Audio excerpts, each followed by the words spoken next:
So, you've got two huge stories happening in the world of golf at the exact same time. On one hand, you have the pure, nail-biting thrill of victory, the kind of moments that make you love the game. And on the other, there's this massive chess match being played. And the prize? Well, it might just be the future of the sport itself. Let's get into it. All right, so it's official. The 2025 season is in the books. The final putts have dropped, the trophies are being engraved, and the PGA and LPGA tours have crowned their champions. But here's the thing. Just because the on-course battles are done, that doesn't mean the fighting has stopped. Not by a long shot. Because really, the biggest moves are happening right now, off the course. It's this high-stakes game of money, power, and prestige. And the decisions being made in the next few months are going to define what professional golf looks like for a generation.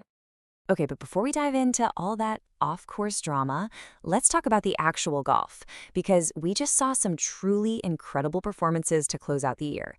The kind of stuff that reminds you why this game is so great. I mean, talk about a life-changing week.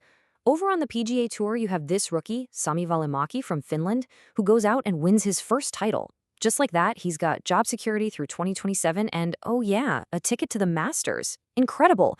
And then on the LPGA, Jeeno Thitikul was just on another level. A bogey-free final round to win the whole thing, that's just absolute dominance. And get this, the Thitikul walked away with a check for $4 million. That's a record-setting payday. And it's more than just a big number.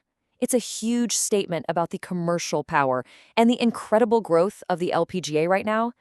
It is absolutely a force to be reckoned with.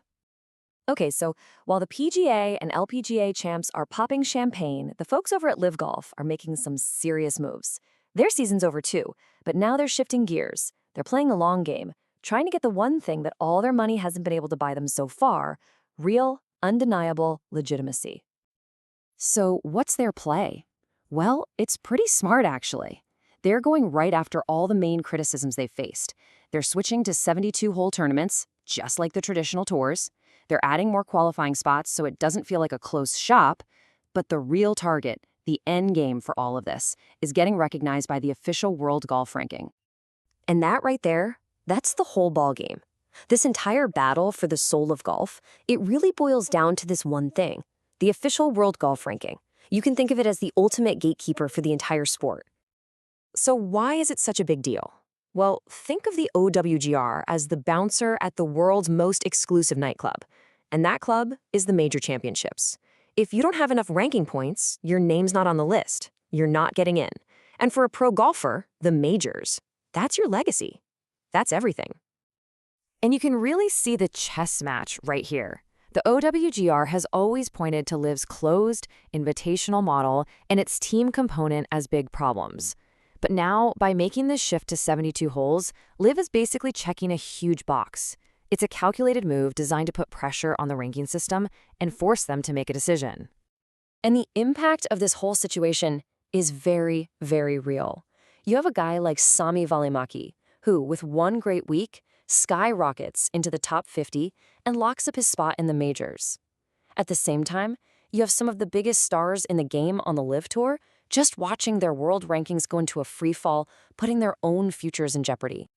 Now, this isn't just about points and prestige, of course. You know what they say, follow the money. And right now, the money in golf is flowing in some fascinating and honestly pretty surprising directions.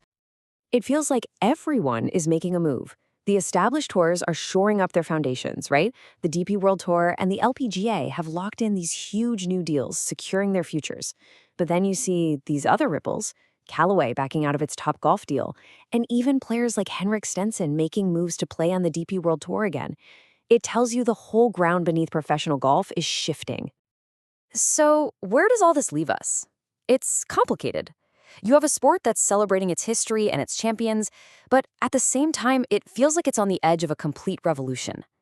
The big question, the one everyone is asking, is can these two worlds find a way to come together? And of course, the fans are right in the middle of it. If you spend any time online, you feel it. There's this mix of real hope, people who just want to see all the best players competing against each other again, and a whole lot of skepticism, a feeling that maybe too much has happened and that this divide is here to stay. And so, as we head into the off-season, that is the billion-dollar question. Is the future of golf one big unified tour where everyone is back under one roof? Or is this great divide only going to get wider? The next few months are going to be fascinating. Thanks for joining me for this one.